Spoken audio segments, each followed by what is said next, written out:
Operation Bernhard. The Nazi forgery plot. Rewritten script picture. This for a moment. What if I told you that during the darkest days of World War II, whilst Britain stood alone against the Nazi war machine, Hitler had approved a secret weapon that could have brought our entire economy crashing down.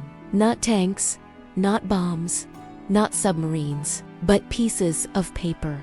Fake pieces of paper that were so perfectly crafted, even the Bank of England couldn't tell them apart from the real thing. This isn't some wild conspiracy theory. This actually happened. And the story behind it is absolutely mental. Right, let's set the scene. It's 1940. Yeah, Hitler's forces are steamrolling across Europe like nobody's business. France has fallen. Most of the continent is under Nazi control, and Britain is basically standing there with its back against the wall, saying, "Come on then, if you think you're hard enough." But whilst our boys were fighting in the skies during the Battle of Britain, the Nazis were cooking up something rather more sinister behind the scenes. Deep in occupied Europe, in a concentration camp just north of Berlin, something extraordinary was happening.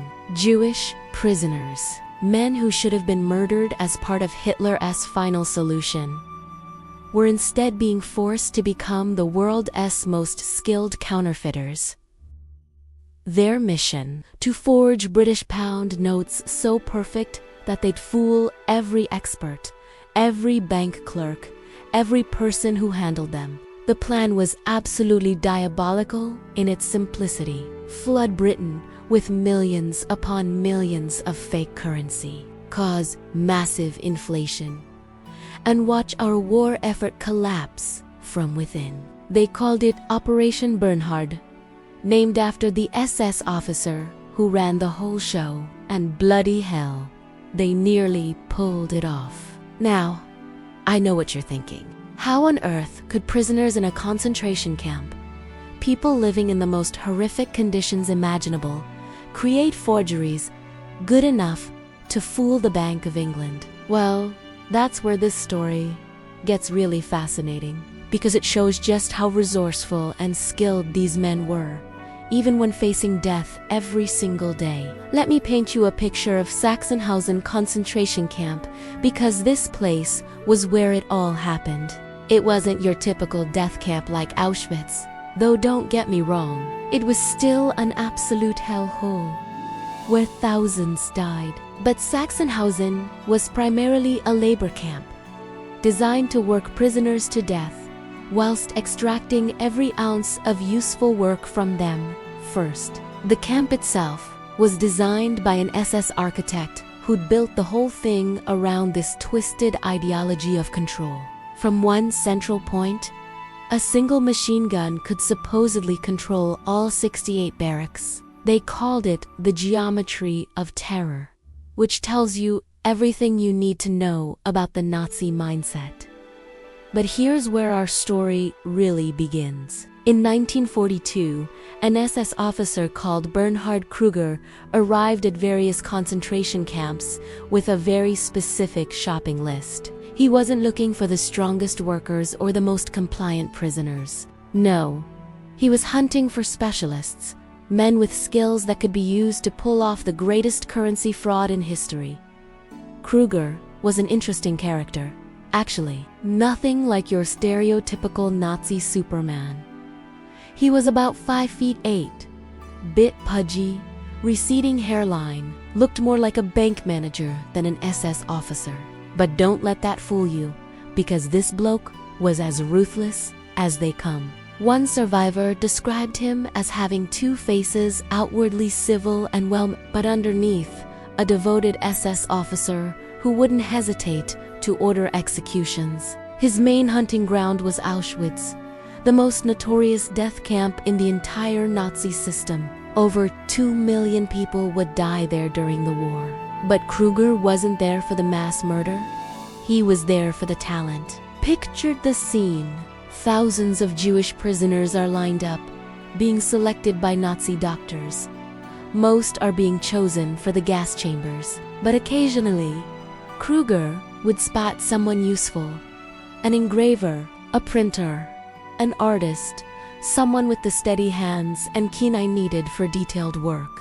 One of the men he selected was Paul Landau, who'd been a furrier before the war, but convinced the Germans he was a carpenter. Smart thinking, because carpenters were useful for the war effort. Another was Hans Wohler, a professional cyclist with excellent eyesight and metalworking skills. Then there was Abraham Kowski, chosen for his accounting abilities, and Jack Plapper, a painter and decorator. These men had no idea what they were being selected for. All they knew was that they were being taken away from Auschwitz, which could either mean death or a chance at survival. As it turned out, it was going to be both. The journey to Sachsenhausen must have been terrifying. They were loaded onto trains with no idea where they were going or what awaited them. When they finally arrived, they found themselves in what was essentially a prison within a prison. 2 barracks completely isolated from the rest of the camp, surrounded by additional barbed wire. The windows of these barracks had been painted white on the outside, so you could look out but nobody could see in. To the other prisoners in the camp, these 2 blocks were a complete mystery. What was going on inside? Why were these prisoners getting special treatment? The answer came when Kruger gathered his recruits together for their briefing. And this is where the story gets really chilling, because he made the situation crystal clear. They were going to forge British currency. They could either do the job and maybe survive, or refuse and definitely die. As one survivor put it, nobody of the 60 people who came from Auschwitz put his hand up and said he wouldn't do the job. Suddenly, these Jewish prisoners, men who'd been marked for extermination, found themselves working for the Nazi war effort. The irony was devastating. But what choice did they have? Kruger's approach was quite clever in a twisted way. He knew that if he treated these men like typical concentration camp prisoners, starving them, beating them, working them to death, he wouldn't get the quality work he needed. Forgery requires steady hands, sharp eyes, and complete concentration. You can't create museum-quality fakes if you're constantly terrified and malnourished. So life in blocks 18 and 19 was different from the rest of Not good. Mind you, it was still a concentration camp, but different. The prisoners got slightly better food, weren't subjected to the worst brutalities, and were even allowed entertainment on Saturday nights. They'd put on little shows, standing on wooden crates that contained millions of pounds worth of forged currency. But the threat was always there. Kruger made it clear that their lives depended entirely on doing good work. Anyone who fell ill was taken outside and shot, because they couldn't risk medical treatment that might lead to someone talking about the operation. Now, you might wonder how these men managed to create forgeries good enough to fool the Bank of England. After all, we're talking about one of the world's most secure financial institutions. Well, it turns out that in the 1940s, British currency wasn't actually that sophisticated by today's standards. The pound notes of the time were printed on one side only, in black ink. They had a lovely watermark and were made on beautiful handmade paper. But technologically, they were quite simple. The Bank of England had been a bit complacent about security. To be honest, they relied mainly on the quality of the paper and the skill of their printers. The first challenge was replicating the paper itself. British pounds were made from rags, old linen that had been pulped and shredded to create a paper with a slight texture of cloth. This wasn't your ordinary paper mill stuff. We're talking about rags from all sorts of sources. Corset cuttings, old sheets, industrial wipes, you name it. The Germans initially tried using new linen, but it didn't feel right. So they got creative. They collected all sorts of rags and sent them out to local factories where they were used as cleaning materials. Then they brought them back, washed them, and processed them just like the British would have done. Brilliant bit of reverse engineering.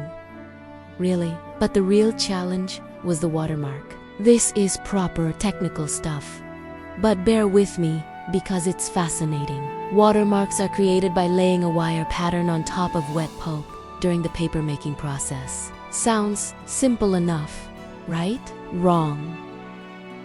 Paper shrinks as it dries, and it has to shrink at exactly the right rate to exactly the right size, or the watermark won't line up properly with the printing. The Germans had to figure out not just how to make the watermark, but how to make the paper shrink consistently to the precise dimensions needed. They eventually got it right, but it took months of experimentation. And even then, if you knew what to look for, you could spot the German fakes, because the watermark was more noticeable in ordinary light than it should have been.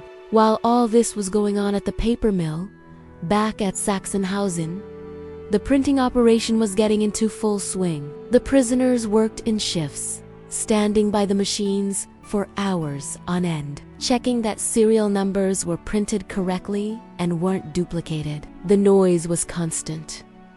The rumble and clatter of printing presses running round the clock. One of the most challenging aspects was getting the image of Britannia right. You know, that classical figure that appeared on British currency?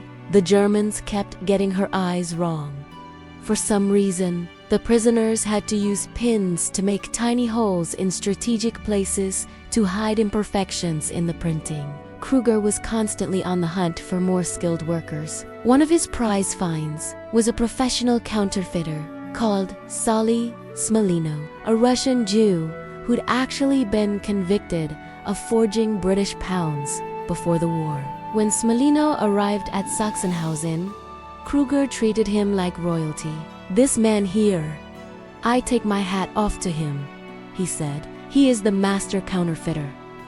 The other prisoners had mixed feelings about These were mostly middle-class, law-abiding men who'd been swept up in the Holocaust. Suddenly, they're working alongside this career criminal who'd done exactly the same work they were doing, but by choice and for profit. But Smalino's expertise was invaluable. He could spot problems that the others missed and suggest improvements based on his years of experience. Under his guidance, the quality of the forgeries improved dramatically. By 1944, the operation was producing over 8 million British banknotes a month, ranging from fivers to £100 notes. The quality control was obsessive. Kruger had about 50 men whose only job was to inspect every single note, comparing them with genuine British currency that had been smuggled in from around the world. Hans Voller, the former cyclist with the sharp eyes, became one of the chief inspectors. His job was to spot mistakes that others had missed and mark any notes that weren't UN good enough. They even had little knives for digging out bits of wood that sometimes got mixed into the paper, something that never happened with genuine British notes. The finished notes went through an aging process to make them look like they'd been in circulation. Prisoners would fold and refold them, handle them until they looked worn. It was like some bizarre currency factory, running 24 hours a day in the heart of a Nazi concentration camp. But here is the thing that still amazes historians today. Despite being forced into this work at gunpoint, despite knowing they were helping the Nazi war effort, these men took pride in their craftsmanship. Not because they supported the cause, but because doing good work might keep them alive another day. Now, you'd expect that with millions of perfect forgeries rolling off the production line, Hitler would have immediately put his original plan into action. Drop them over Britain and watch our economy collapse. But that's not what happened. Instead, the SS came up with what they thought was an even better idea. Enter Friedrich Schwann, a Nazi financial wheeler-dealer based at a castle in the Italian Alps. Schwann looked at all these perfect forgeries and thought, why give them away when we can use them to buy things for the Reich? See, by 1943, things weren't going so well for Nazi Germany. The tide of war was turning. The German mark was virtually worthless on the international market, and they desperately needed foreign currency to buy essential war materials. But here, they had millions of pounds in forgeries that nobody could tell from the real thing. Schwenn's Castle, Schloss Lebes, became the distribution center for the Operation Bernhard millions. It was like some twisted version of the Bank of England, stuffed with crates of fake currency and guarded by SS troops who de-shoot anyone who got too close. From this Alpine headquarters, Schwend ran a massive money laundering operation. He had agents throughout Europe and beyond, using the fake pounds to buy everything from raw materials to weapons. For every fake pound he laundered, Schwend and his network took a 33% cut. Not a bad profit margin. If you don't mind working for genocidal maniacs. The operation was so successful that it funded some of the most significant Nazi intelligence operations of the war. One agent alone was paid £1.5 million in Bernhard currency for vital information about Allied war plans. And in 1943, the fake money helped finance the rescue of Mussolini after he'd been overthrown and imprisoned by his own people. Meanwhile, back at Sachsenhausen, the prisoners had no idea where their forgeries were going or how they were being used. They just knew they had to keep producing them if they wanted to stay alive. Life in the forgery blocks had settled into a strange routine. Still terrifying, still uncertain, but with its own peculiar rhythms. The relationship between prisoners and guards in blocks 18 and 19 was unlike anywhere else in the Nazi system.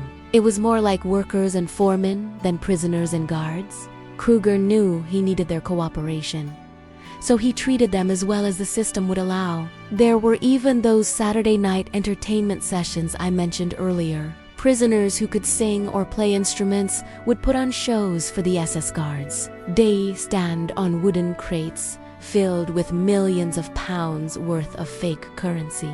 Probably the most expensive stage in the world.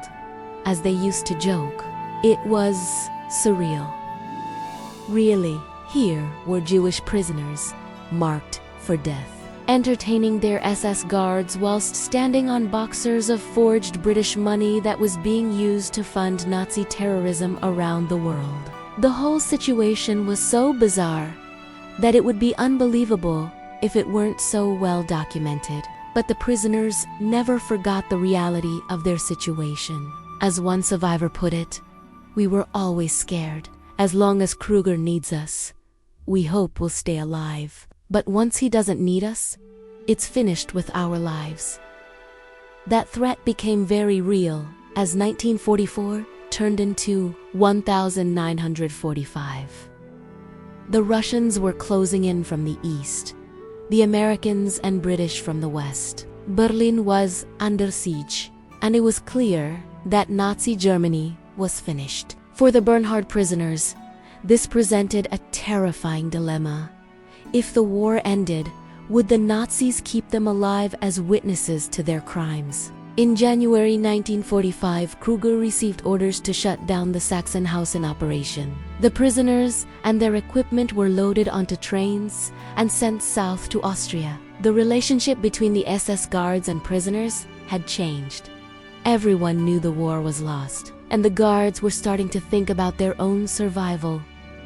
The journey south was nightmarish. First, they went to Mauthausen, another concentration camp known for its brutality. The camp commandant didn't want to take them. The place was already overcrowded, but eventually, special quarters were made available. Hans Woller described entering barracks where the walls were still wet with blood from the previous occupants who'd been murdered just before their arrival to make room. The prisoners knew this could easily be their own fate. But their ordeal wasn't over. As Allied forces closed in, they were moved again, this time to a small satellite camp called Rettelzip in the Austrian mountains. The SS planned to continue Operation Bernhard from bomb-proof tunnels carved into the Alps. The prisoners actually felt relieved about this, because it meant they were still needed. They started setting up the printing equipment again, thinking they might survive after all. But then new orders came through.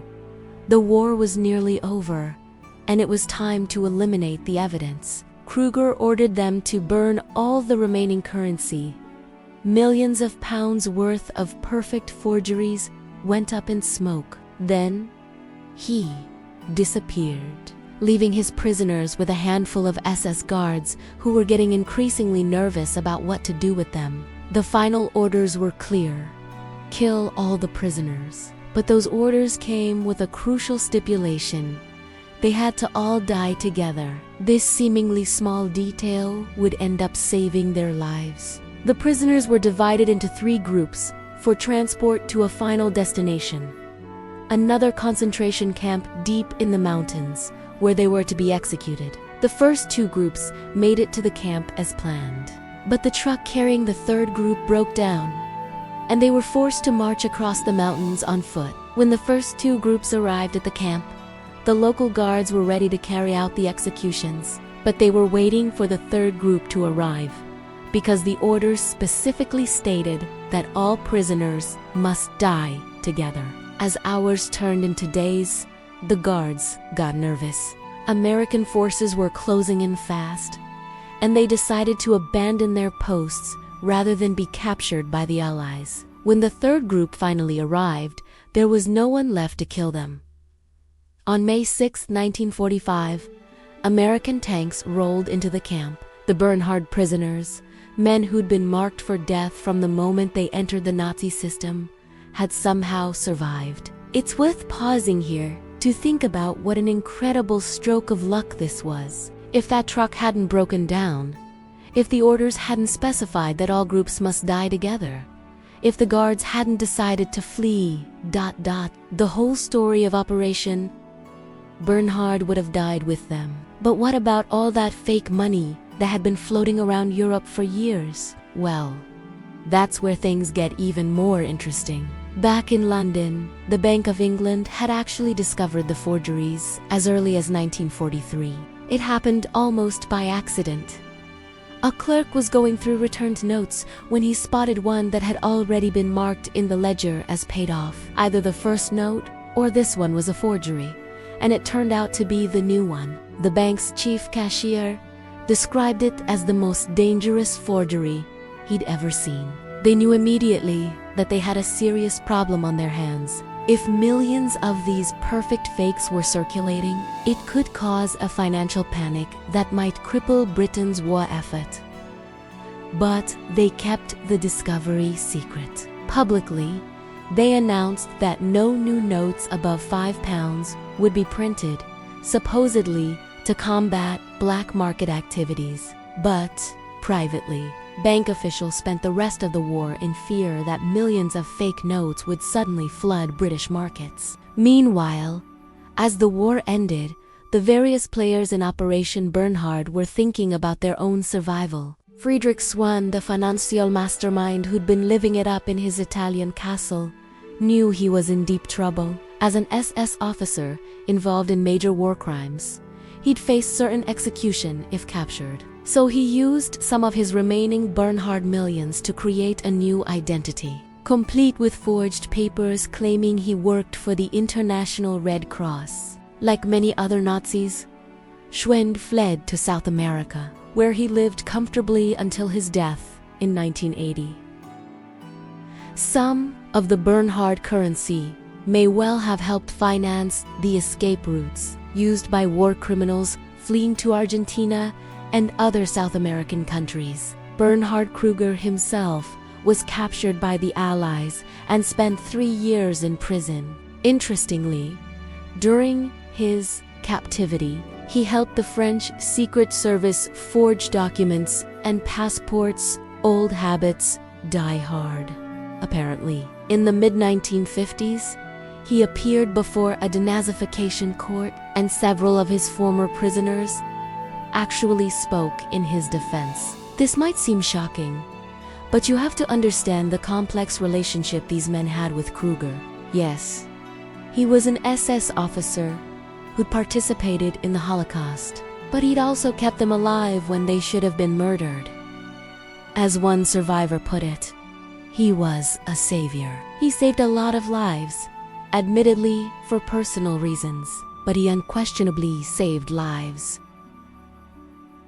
After his release, Kruger took a mundane desk job at the Hanomag paper mill, the same facility that had once supplied paper for Operation Bernhard. He died in 1989, having lived a quiet life far removed from his wartime activities. But what about all that money that had been thrown into Lake Toplitz in Austria during those final chaotic days of the war? Well, in 1959, a diving expedition managed to recover most of it. Imagine being those divers, swimming down through the dark water and finding wooden crates filled with millions of pounds in perfect forgeries. Some of the money had been damaged by years underwater, but much of it was still in remarkably good condition. A few notes ended up as souvenirs.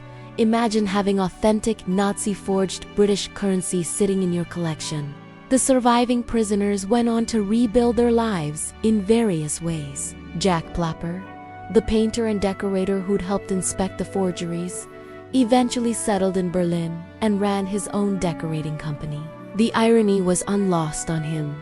He'd survived the Holocaust and ended up living in the city where it had all been planned. Abraham Kowski made it to New York, where he was miraculously reunited with his fiancée, whom he'd thought had been murdered at Auschwitz. They married and lived together for decades. Hans Voller moved to America and settled in Ohio, where he lived with his children and grandchildren. His friend Peter Adele, the artist who'd made secret sketches throughout their imprisonment, returned to Berlin, but died in 1983. His drawings remain as powerful testimony to what these men endured. Paul Lenda went back to Paris initially, but eventually emigrated to Montreal, where he lived with his wife and his memories. Now, here's the question that historians still debate today. What if Operation Bernhard had been used as originally intended? What if the Nazis had stuck to Hitler's original plan and dropped millions of perfect forgeries over Britain? Well, if you look at history, currency warfare can be devastatingly effective. In the 1790s, the British forged French revolutionary money, and it worked brilliantly. By 1795, inflation had reached 13,000%. The French government eventually had to withdraw their entire currency and burn it in the streets of Paris. Could Operation Bernhard have had a similar effect on Britain? It's quite possible. The forgeries were so good that even the Bank of England could untell them apart from genuine notes. If millions had suddenly appeared in circulation, it could have caused a complete loss of confidence in British currency. Imagine the psychological effect as well. Britain was standing alone against Nazi Germany, relying on American aid and the strength of the pound as an international currency. If people had lost faith in British money, it might have undermined the entire war effort. But here's the thing. The Nazis got greedy. Instead of using their perfect weapon to destroy British morale, they decided to use it to line their own pockets. Schwend and his network made millions from laundering the fake currency, but they may have missed their chance to actually win the war. It's one of those fascinating what-if moments in history. What if Hitler had been more patient? What if he'd stuck to the original plan? Would Britain have survived financially? Would the war have ended differently? We'll never know for certain, but it's a sobering thought. The fate of the free world might have hung on the decision of a few greedy SS officers who chose personal profit over military strategy. What we do know is that Operation Bernhard represents one of the most audacious criminal enterprises in history. The scale was unprecedented. Over £130 million in perfect forgeries, equivalent to well over £3 billion in today's money. The quality was extraordinary. Forgeries, so good that they fooled the world's most experienced currency experts. But perhaps most remarkably, it shows the resilience of the human spirit. These Jewish prisoners, facing death every single day, managed not only to survive, but to maintain their dignity and humanity in the face of unimaginable cruelty. They were forced to work for their oppressors, but they never stopped being who they were. They helped each other. They created art in secret. They found moments of joy even in the darkest circumstances. And in the end, they lived to tell their story. The real treasure that came out of Operation Bernhard was unto millions in fake currency. It was the testimony of these survivors. Their stories remind us of what people are capable of, both in terms of cruelty and courage. Today, if you visit the site where Sachsenhausen once stood, you'll find a memorial to all who suffered and died there. There's no specific monument to the Bernhard prisoners, but their story lives on in the testimonies they gave and the interviews they recorded in their later years. It's a story that deserves to be remembered, not just for its historical significance, but for what it tells us about human nature, about how ordinary people can be forced into extraordinary circumstances and how they can survive with their humanity intact. The next time you handle a British banknote, think about this story. Think about the men who were forced to forge perfect copies of that currency and how their survival depended on doing excellent work for people who wanted them dead. Think about the irony of Jewish prisoners helping to fund the Nazi war machine, and how that twisted logic somehow kept them alive long enough to bear witness to one of the most remarkable episodes in the secret history of World War II. And think about how close the Nazis came to pulling off their plan to destroy British currency. It was a weapon made of paper, but it could have been more devastating than any bomb. Operation Bernhard stands as a testament to human ingenuity, both for good and evil. The Nazis showed what people are capable of when they abandon all moral constraints. But the survivors showed what people are capable of when they refuse to give up hope, even in the darkest of times. Their story reminds us that history is unjust about the big events we read in textbooks. It's about individual people making impossible choices in impossible situations. And sometimes, just sometimes, the good guys win against all the odds. That's the real legacy of Operation Bernhard. Not the millions in fake money that ended up at the bottom of an Austrian lake, but the proof that even in humanity's darkest hour, there were people who refused to be broken, people who survived to tell their story, and to remind us that hope can endure even when everything else has been taken away. So there you have it. The incredible true story of how a handful of Jewish prisoners nearly brought down the British economy with nothing but paper, ink, and extraordinary skill. A story of survival against impossible odds, of human ingenuity turned to both evil and good, and of how the course of history can turn on the smallest of details. It's a story that reminds us why we must never forget the lessons of the past, and why we must always remain vigilant against those who would use similar tactics to undermine our freedoms today. Because the weapons may change, but the human capacity for both cruelty and courage remains constant. The men of Operation Bernhard showed us both sides of that equation. They were victims who became unwilling accomplices, survivors who refused to be defeated, and witnesses who made sure their story would never be forgotten. And that, perhaps, is the most valuable currency of all: the truth, preserved and passed down, so that future generations can learn from both the darkness and the light of human nature. Remember their names. Remember their story. Because as long as we remember, they haven't truly died, and neither have the lessons they have to teach us. Thanks for watching. If you liked it, please like, comment, and subscribe. I'll see you in the next video. Bye!